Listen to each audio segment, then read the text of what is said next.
धन्यवाद कि उन्होंने फिर से ये दिन दिया, समय दिया कि आपके बीच में यहाँ पर इस प्रकार से परमेश्वर का वचन लेके आ सकूँ। और साथ के साथ में आज ये खास दिन, ये गुड फ्राइडे, अच्छा शुक्रवार के समय में आपके बीच में आकर परमेश्वर का जीवित कलाम आपके बीच में मैं लेके आ सकूँ, ये परमेश्वर का धन्यवाद मैं देती हूँ। आइए हम वचन की ओर चलते हैं और आज मैं आपको लेके जाना चाहूँगी यूहन्ना का किताब, उसका 30 आयत।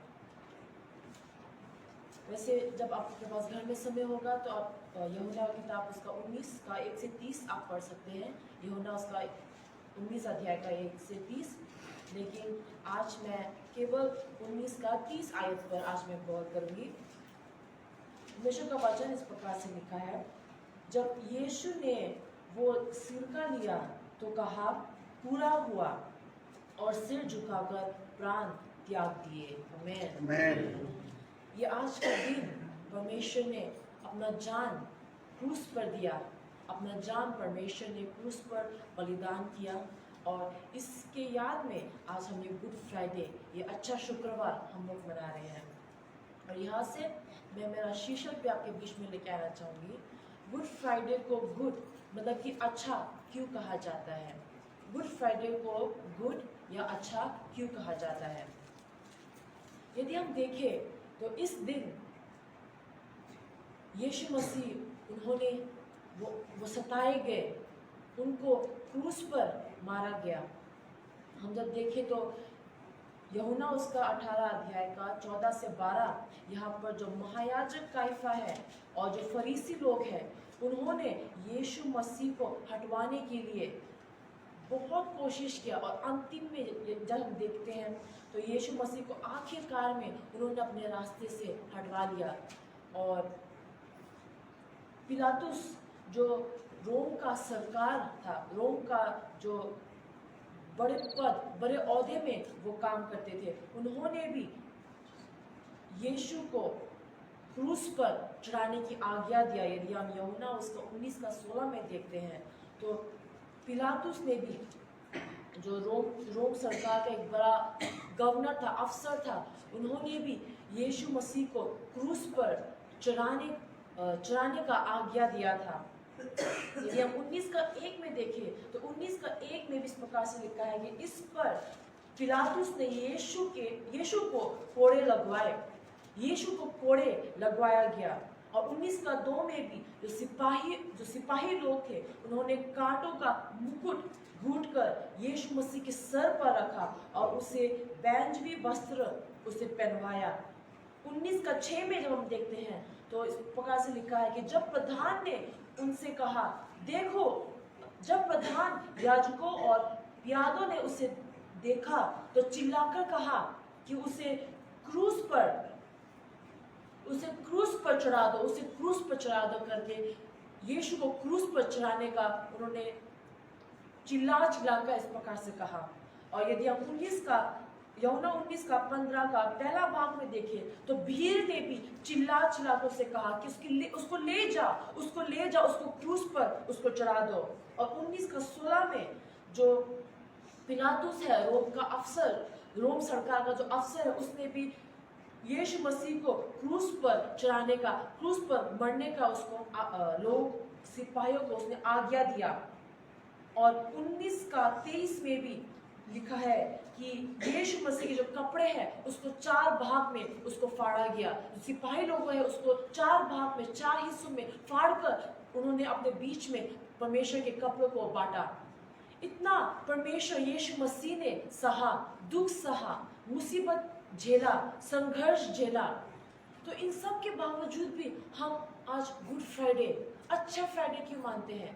आज के दिन यीशु मसीह ने इतना झेला, उन्होंने मुसीबतों को झेला, इतना जो दर्द उसने सहा, दर्द सहा, और जो इतना शर्म उसने झेला। इसके बावजूद भी हम गुड फ्राइडे को गुड क्यों कहते हैं, अच्छा क्यों कहते हैं?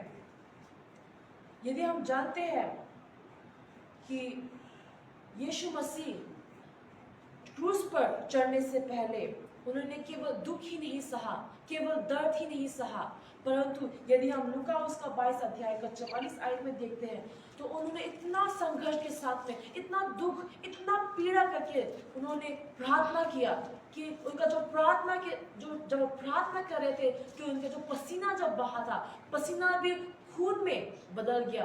इतना दर्द के साथ में उन्होंने प्रार्थना किया, इतनी गंभीरता के साथ में उन्होंने प्रार्थना किया कि उनका जो पसीना था वो खून तक बदल गया। लूका उसका 22 का 44 आयत में देखते हैं। तो इतने दर्द के साथ में उन्होंने दुख सहा और क्रूस पर आज वो मरे।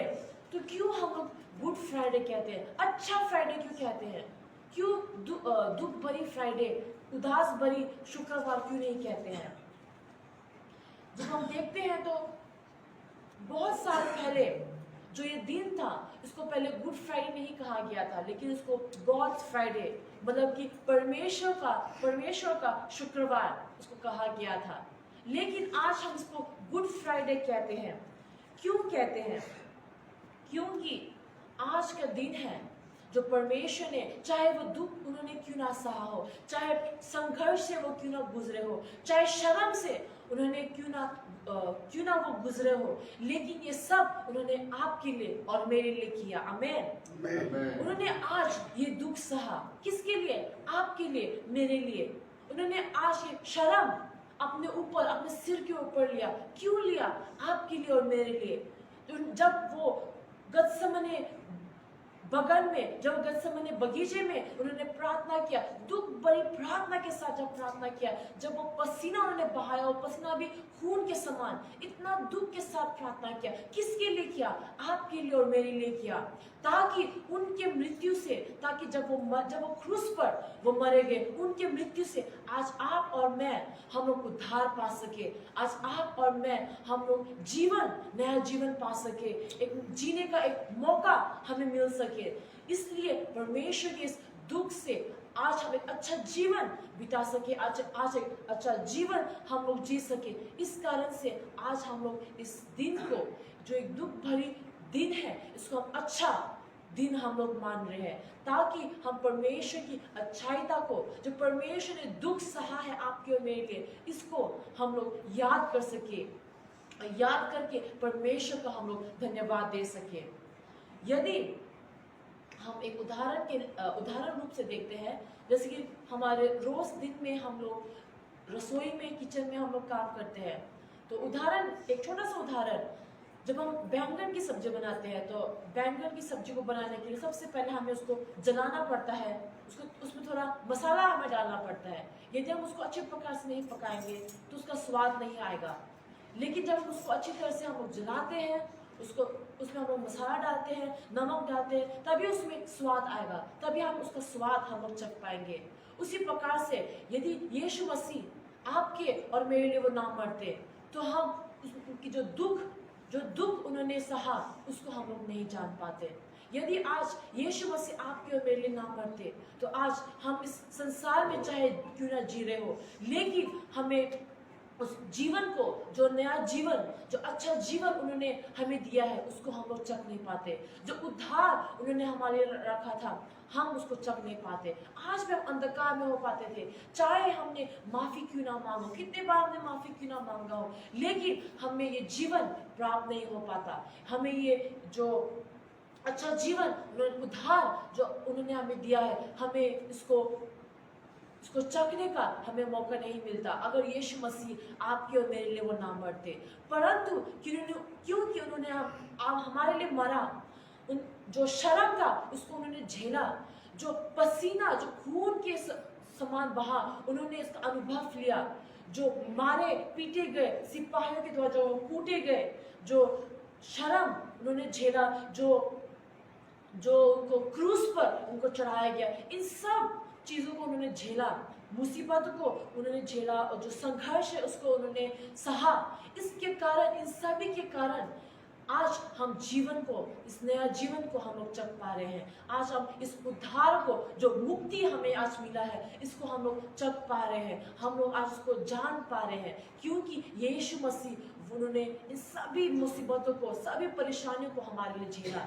इसलिए आज के दिन अगर हम यीशु मसीह के धन्यवाद है, अगर हम यीशु मसीह को धन्यवाद देते हैं, यदि हम उनके दुख, उनके संघर्ष को आज हम अपनाते हैं, स्वीकार करते हैं और कहते हैं कि आज यीशु मसीह मेरे लिए उन्होंने वो मरे, मेरे लिए उन्होंने मुसीबत झेला। अगर हम इसको स्वीकार करते हैं, अगर हम इसको मानते हैं और अपने हृदय में, अपने मन में रखकर इसका परमेश्वर को हम धन्यवाद देने के लिए अगर हम तैयार होते हैं, तो आज ये जो शुक्रवार है, ये शुक्रवार आज आपके लिए, मेरे लिए एक अच्छा शुक्रवार है। ये दुख भरी शुक्रवार नहीं है, परंतु आज के दिन परमेश्वर ने इतना महान काम, इतना महान कार्य दुख के साथ में आज किया है। तो ये दुख की कहानी नहीं है, ये एक दुख भरी किस्सा नहीं है, परंतु ये एक अच्छा भरा कहानी है, अच्छा भरा अनुभव है कि आज आप और मैं, हम लोग जान पाए हैं कि परमेश्वर ने कितना दुख सहकर आज हमें जीवन दिया है। इसलिए हम लोग दुखित ना हो, उदास ना हो कि परमेश्वर क्यों क्रूस पर मरेंगे, परंतु हम लोग खुश से हम लोग धन्यवाद दे परमेश्वर का। आप और मैं, हम लोग परमेश्वर का धन्यवाद दे, क्योंकि इस दुख से ही आज हमें खुशी मिला है। आमीन। इसलिए आज क्या आपके लिए और मेरे लिए, क्या आज ये दिन अच्छा शुक्रवार है? क्या आज ये दिन आपके और मेरे लिए अच्छा शुक्रवार है? इस पर हम लोग गौर करें, इस पर हम लोग मनन करें और यीशु की जो दर्द है, का जो संघर्ष है जो उन्होंने झेला, उसको आज हम लोग खास करके हम लोग याद करें, याद रखें और उनका जो बलिदान उन्होंने दिया है उसको याद करके हम लोग धन्यवाद दें। ये परमेश्वर का जीवित वचन है और इस जीवित वचन से और आज के शुभ शुक्रवार से हम सब लोग आशीषित हो। आमीन।